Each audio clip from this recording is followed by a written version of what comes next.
নদীর ধারে সুন্দরী মেয়েটি মাছ ধরছিল, কিন্তু বড়শিতে মাছের বদলে যা উঠে এলো একটা ভারী সুটকেস, আর তার ওপর ফনা তুলে বসে আছে এক বিষধর সাপ। মেয়েটি ভয়ে পুলিশকে ফোন করতে যাবে, ঠিক তখনই তার শয়তান বয়ফ্রেন্ড পিছন থেকে এসে তাকে ধাক্কা দিয়ে নদীতে ফেলে দিতে চাইল। ছেলেটার আসল উদ্দেশ্য ছিল মেয়েটাকে মেরে সব সম্পত্তি হাতানো। ধাক্কাধাক্কির মধ্যেই সুটকেসটা খুলে গেল, আর ভেতরে কি ছিল জানেন?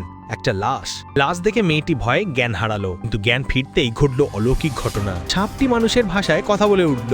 সে জানালো তার বয়ফ্রেন্ডই তাকে মারার জন্য এসেছিল। একটু পরই পুলিশ চলে এলো। বয়ফ্রেন্ড ভাবলো মেয়েটি মরে গেছে, কিন্তু মেয়েটি তো জ্যান্ত।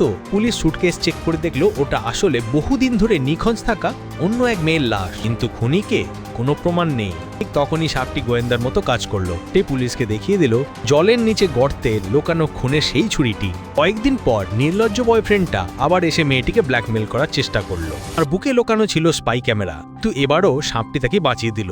সাপটি ক্যামেরাটা ধরে ফেললো, আর মেয়েটি আঁচার মেরে সেটা ভেঙে দিল। মেয়ে সব সত্যি সামনে আসতেই খুনি বয়ফ্রেন্ডকে ধরে নিয়ে গেল।